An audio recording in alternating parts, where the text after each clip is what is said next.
Hey guys, it's Alyssa from pileoffabric.com. Today I'm going to be taking you step by step through the process of making the Sandra saddle bag by Swoon Patterns. The pattern was designed by Swoon Patterns, and you can purchase the paper version of the pattern in our online shop, or you can actually get the PDF version directly at Swoon Patterns.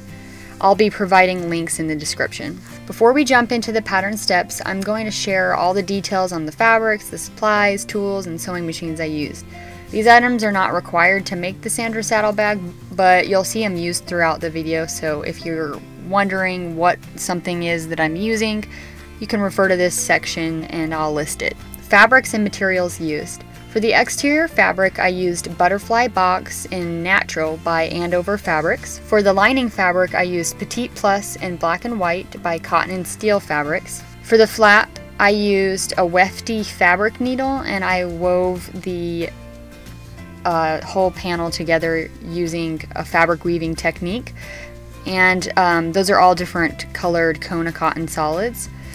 I'm not going to include instructions on how to weave this panel, and it's not included in the pattern. This was actually my first time experimenting with fabric weaving myself, so I didn't really feel confident enough to do a tutorial on that yet. But like I said, this bag is a great bag for a cool focal print or something cool like this weaving for the flap. You can also Google Mad Weave or fabric weaving on YouTube, and you can find some different tutorials on how to do the fabric weaving. For the exterior accent fabric, I used the genuine calf suede leather in black. Supplies used. For the fusible fleece, I used Pellon Thermalon Plus. For the interfacing, I used Pellon Craft Fuse. Hardware used. For the strap, I used 1-inch slender rectangle rings and a strap slide in nickel.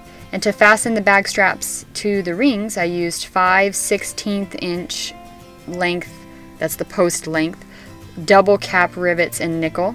I used a 3/4 inch nickel magnetic snap on the flap. I used size 3 all-purpose 9-inch zipper for the interior pocket. Tools and supplies used. I used Elmer's washable school glue. In this case, I used a glue stick quite often for temporary glue basting. I used all-purpose contact cement for permanent glue basting, and in this video I'm using DAP brand contact cement. I used Frixon marking pens for temporary marking. I used Clover Wonder Clips, and sometimes you'll see I use spring clamps to hold pieces together. I used double-sided permanent adhesive tape for a permanent basting option, and occasionally I'll use a rubber mallet for flattening folded leather or vinyl. You'll see in the video I use a Little Wonder rivet press to set my rivets, but you can also use a simpler hand rivet setter as well. You don't need to have the full-blown press. And then you'll see that I use a rotary hole punch to punch my holes, but again, you could just use individual hole punch set. It's a little more affordable, so that's another option. Sewing machines used. It isn't required that you have a specific type of sewing machine in order to sew the Sandra saddle bag. Many sewers use home sewing machines, so you can just use your home sewing machine. In this bag especially, it really doesn't have too thick of layers, so you'll find that it will work out just fine. I have a domestic machine I use mostly for the linings and thinner things, and then when I want nice top stitching or I'm working on the leather, you'll see that I use an industrial machine for that. My industrial machine is an Artisan 335B walking foot cylinder bed compound feed needle machine. And like I said, I use it for mostly top stitching or any thicker layers or when I'm working with the leather. For the lighter weight things, I will use my Juki TL 2010Q machine that you'll see is inside of a Sew Easy flatbed table. If you're using a home sewing machine and would like to work with vinyl or leather, here are some tips. When sewing vinyl or leather, it's extremely helpful to use a Teflon or roller presser foot, sharp leather or denim needles, and a longer stitch length. Vinyl and leather cannot be pressed from the right side, so make sure you press from the wrong side and use a pressing cloth if you need to protect your iron.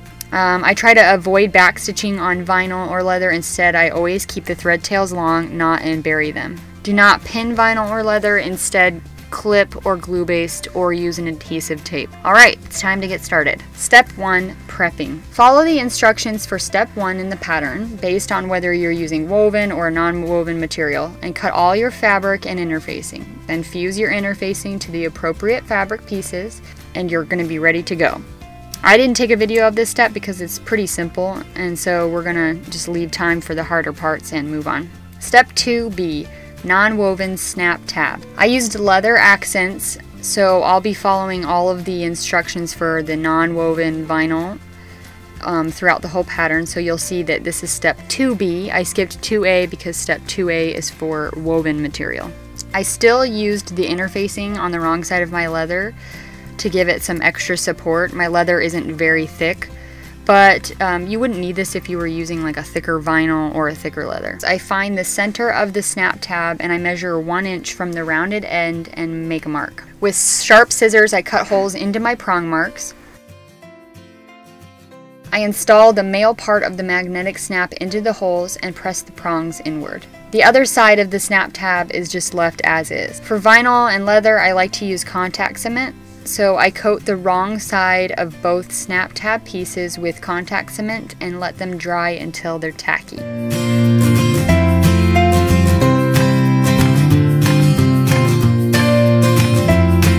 I stick the two snap tab pieces wrong sides together and press firmly with a bone folder to remove any bubbles. At my industrial machine, I top stitch 1/8 of an inch away from the edge of the snap tab. When I reach the curve of the snap tab, I go really slow and rotate a little after each stitch. While I'm working on my industrial machine, I am using a longer stitch length of about 5 and a size 92 bonded nylon thread for any top stitching. Step 3, slip pocket. I fold the exterior slip pocket in half, right sides together, matching all raw edges, and press to make a center crease. I match the raw end of the finished snap tab to the bottom raw edge of the exterior slip pocket piece, centered over the center crease, and clip. Notice it's important that the male magnetic snap is placed down against the right side of the exterior slip pocket. At my domestic machine with a size 2 stitch length, I sew across the snap tab about 1/4 inch from the matched raw edges. Using a ruler, I mark a line on my handy dandy painter's tape, 1 inch from my needle. If your machine has a mark on the plate for 1 inch, then you can just use that. I switch my stitch length to about 5 and I pull my thread tails long. Using the 1 inch mark as a guide, I top stitch across the snap tab 1 inch up from and parallel to the raw end. Once I reach the top stitching on the snap tab, I stop, cut my thread tails long, which I'll bury later. I lay the lining slip pocket over the top of the exterior slip pocket, right sides together, matching all raw edges, and pin the pieces together. At my domestic machine again, I have a size 2 stitch length. I sew along the top straight edge of the slip pocket pieces with a 1/4 inch seam allowance, back stitching at the start and finish. Still at my machine, I flip the right side of the slip pocket out, fold the pieces wrong sides together, and finger press the top seam flat. I switch to about a size 5 stitch length and top stitch 1/4 inch from the top edge of the slip pocket pieces. I pivot the slip pocket piece and sew baste along all raw edges around the entire slip pocket. Using a self-threading needle, I'll pull the long thread tails on that snap tag back and then knot and secure. Doing this just leaves a neater finish on your top stitching. I place the paper pattern piece on the lining side of the slip pocket. Matching the edges, I flip up the little flap between the two dashed dark tuck lines and mark both of the lines. I flip the whole pattern piece over and mark the dark tuck lines on the other side of the slip pocket. I fold the slip pocket exterior sides together to match up the two dart tuck lines, and I pin. Then I repeat this for the second dart tuck and pin. At my domestic machine with a short stitch length, I sew right over the dark tuck mark, back stitching at the start and stop. I press both seam allowances towards the center of the slip pocket.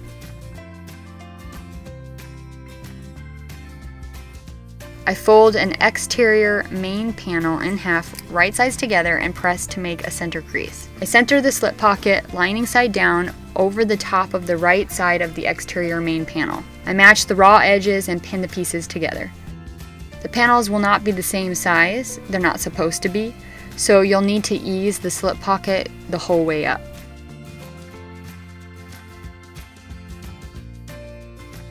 I check to make sure the top corners of the slip pocket are an equal distance away from the top and the top edge of the main panel, and then I adjust as needed. You don't want your pocket to be crooked. At my domestic machine with a size 2 stitch length, I machine based along all matched raw edges about 1/4 inch from the edge. Step 4, flap. I fold the exterior flap in half, right sides together, matching all raw edges, and mark the center crease. I measure 2 inches from the rounded edge and mark on the centered crease. With a sharp pair of scissors, I cut the prong placement. I install the female part of the magnetic snap, pushing the prongs inward to secure. I pin the exterior lining to the exterior flap, right sides together, matching all the raw edges. At my domestic machine with a size 2 stitch length, I sew with a 1/2 inch seam allowance starting at the top straight edge, along the curved side, and continue around the panel until I reach the straight edge.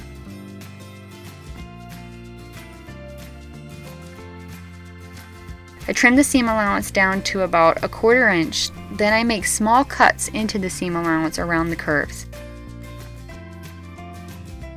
I turn the flap right side out and roll the edges in my fingers to press and flatten everything.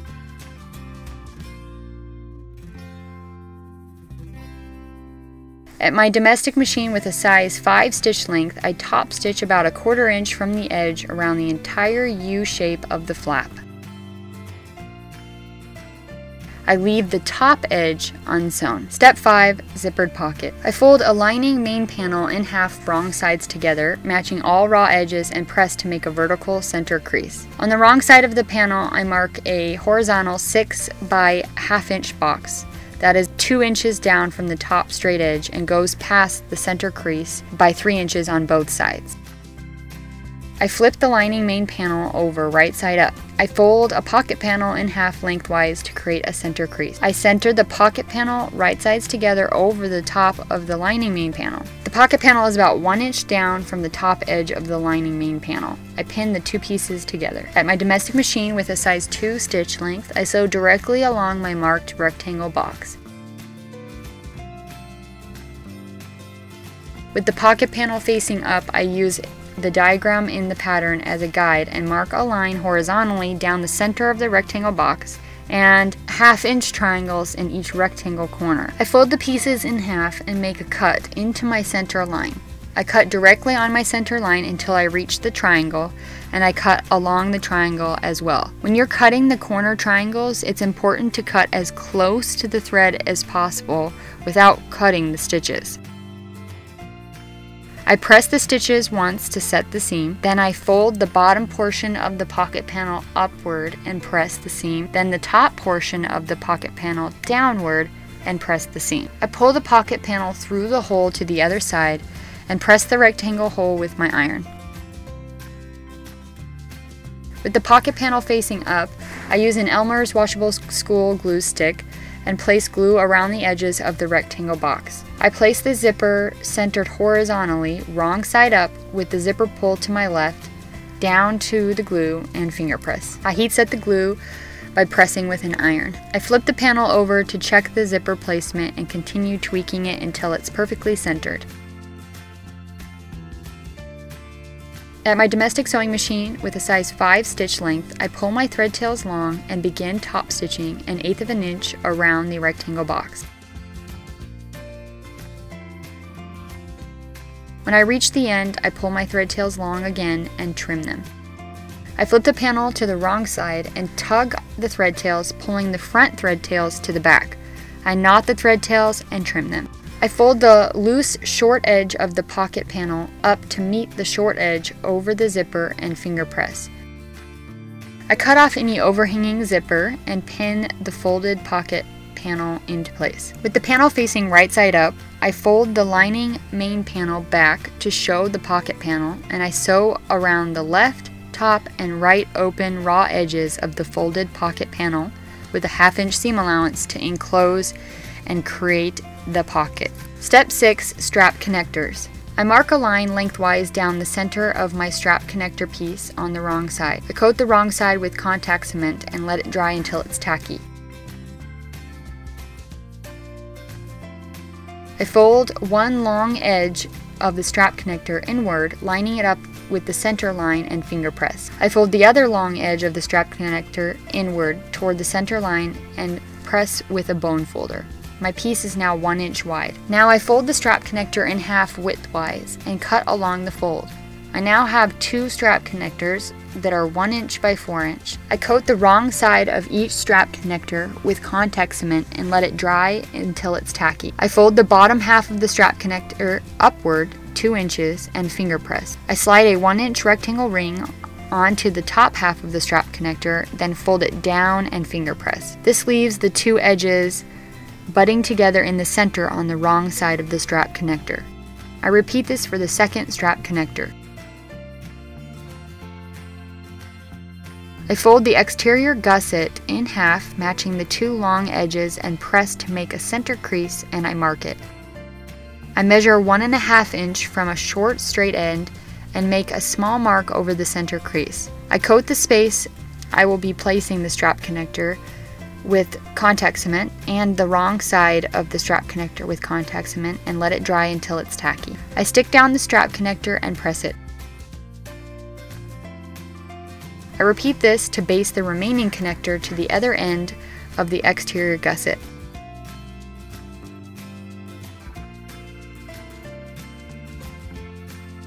At my industrial machine with a size 5 stitch length, I pull my thread tails long and top stitch 1/8 of an inch around the connector, starting on the right side edge.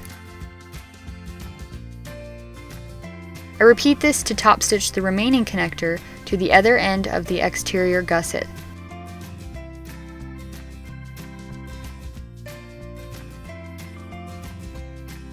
I pull the thread tails to the wrong side of the gusset, knot and trim them.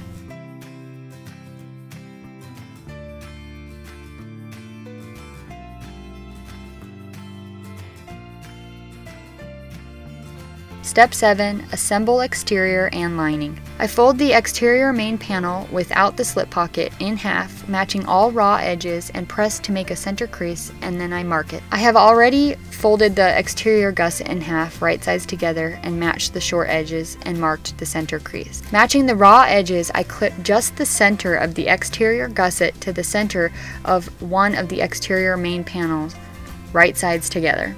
I fold the ends of the gusset up to match the top 2 corners of the main panel and clip them in place. Then I continue clipping along the edge, easing as I clip the curves.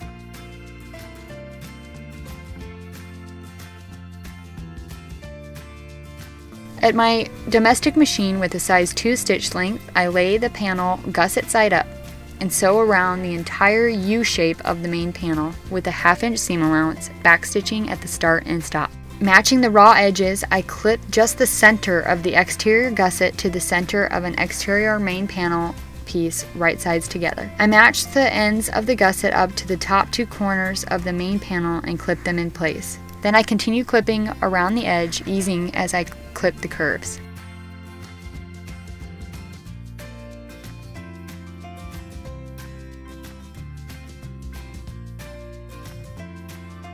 In my domestic machine with a size 2 stitch length, I lay the panel gusset side up and sew around the entire U shape of the main panel with a 1/2 inch seam allowance, backstitching at the start and stop. Pattern says to cut your seam allowances down to 1/4 inch, but I prefer to leave it a 1/2 inch and just make small cuts into the seam allowance around the bottom curves. I flip the exterior bag right side out and finger press the edges. Then I press the edges with my iron. I'm going to repeat these steps to sew the lining gusset to the lining main panels, but I'm going to leave a 5-inch opening along the side edge of one of the lining main panels. I mark the center of the lining gusset piece and the center of both lining main panels. Matching the raw edges, I pin just the center of the lining gusset to the center of the lining main panel. I fold the ends of the gusset up to match the top 2 corners of the lining main panel and I pin them in place. I continue pinning around the entire U shape.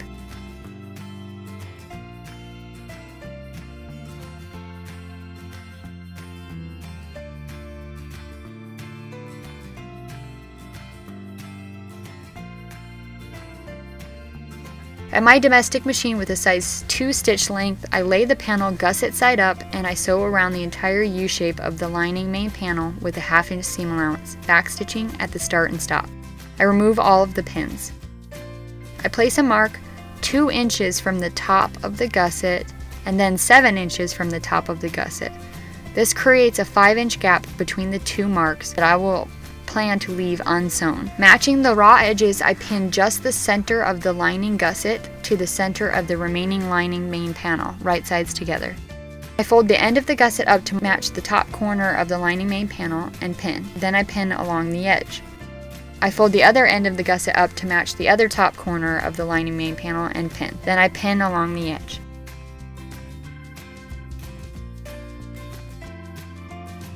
At my domestic machine with a size 2 stitch length, I lay the panel gusset side up and begin sewing around the U shape of the main panel with a 1/2 inch seam allowance. When I reach my first red mark, I stop and backstitch.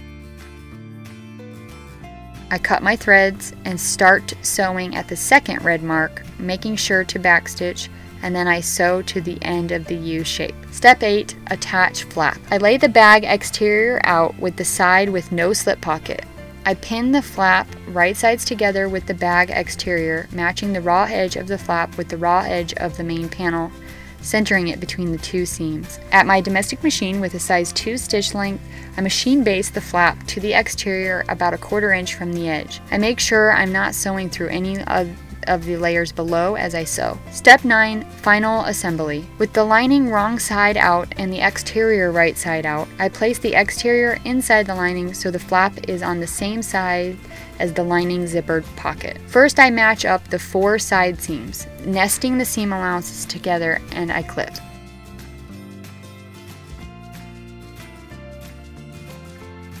Then I clip every inch or so in between around the entire top of the bag.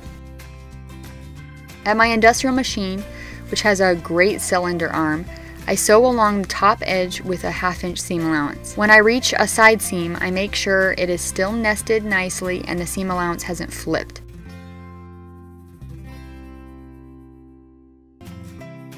The pattern tells you to trim the seam allowance to 1/8 of an inch, but I prefer to make cuts into the seam allowance and leave it at a 1/2 inch.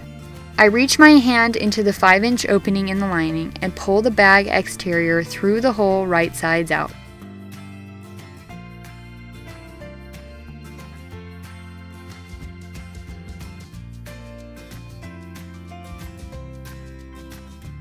I press the seam allowance in the opening of the lining. Then I coat the seam allowance in the opening with a glue stick, then heat set the glue with my iron. At my domestic machine with a size 5 stitch length, I top stitch along the very edge of the opening. I push the lining into the exterior and smooth it out. With my iron, I press as much of the bag as I can, especially the top edge.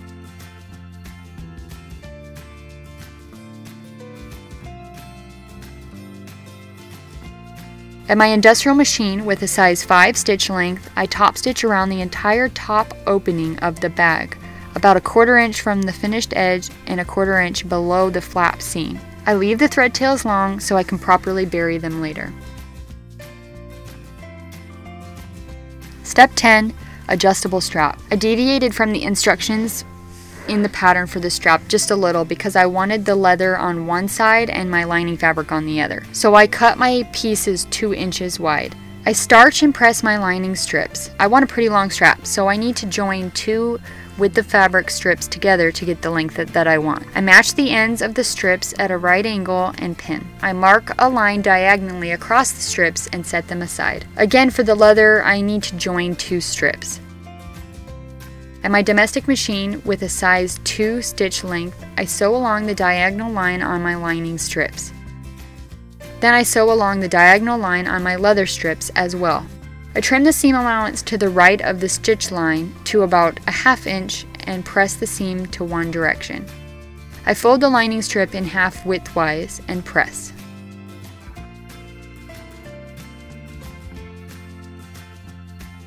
I open the strip and fold one long edge inward towards the center crease and press. I fold the other long edge inward towards the center crease and press. My lining strip is now 1 inch wide and I set it aside. Now I have my leather strips back out. I cut the seam allowance to the right of the stitch line to a 1/2 inch and press the seam open. Since the leather won't stay pressed, I will have to mark a center line down the length of the leather strip. I use a sharp awl to mark the line. It leaves a little bit of a scratch on the leather. I coat the wrong side of the leather strip with a washable school glue stick and fold the long edges inward towards the center mark and finger press. Then I coat the wrong side of the leather strip with washable school glue stick again and stick the 2 straps, lining and leather, wrong sides together. I press from the lining side as I go and heat set the glue. I plan to leave the end of the leather strap raw, but I need to fold the end of the lining fabric since it's a woven material. When I reach the end, I cut the lining strip about a 1/2 inch longer than the leather. I fold open the lining strip and place glue along the short edge. Then I fold it back a 1/2 inch, finger press, glue again, and fold the long edges back to the center again. I heat set the end with my iron. I glue the last bit of the 2 straps together and heat set. At my industrial machine with a size 5 stitch length, I pull my thread tails long and begin sewing 1/8 of an inch from the edge of the strap. I like to sew with the leather side up and start about halfway down one side of the strap. I stop about 1/8 of an inch from the end of the strap and pivot. Sew, pivot, and keep sewing along the edge until I finish top stitching the strap. I leave the thread tails long at the end. I pull all the thread tails to the lining side of the strap, knot, and then use a self-threading needle to bury my threads. If you're curious about this process of burying threads, I have an old video tutorial here on YouTube called Burying Thread Tails, which can explain further. Now that I have my strap ready, I am using the diagram in the pattern for the adjustable strap. I feed one end of the strap through one side of the strap slide, then feed the other end through the other side of the strap slide so that the strap is wrapped around the middle bar on the slide. I feed the end of the strap through one of the rectangle rings attached to the bag. I feed the end of the strap back through the first hole in the strap slide, around the center bar, through the second hole. I clip the strap end and the strap in the middle together. Using my rotary hole punch, I punch a hole centered on the strap about a 1/2 inch from the end through all of the strap layers. Using my rivet press, I install a rivet into the hole. Alternatively, you could sew this area with a rectangle box with an X inside of it. I make sure my strap isn't twisted and I stick the remaining end of the strap through the other rectangle ring on the bag and clip. Using my rotary hole punch, I punch a hole centered on the strap about a 1/2 inch from the end through all of the strap layers. Using my rivet press, I install a rivet into the hole. My bag is now complete. Thank you for spending time with me watching this step-by-step video tutorial. If you found it helpful, be sure to subscribe to Pile of Fabric channel for future tutorials. If you have any questions about any of the steps, leave a comment, and if you have any requests for other bags you would like to learn how to make, let me know. And a big thank you to Swoon Patterns for designing such an awesome bag and allowing me to put this tutorial together for you.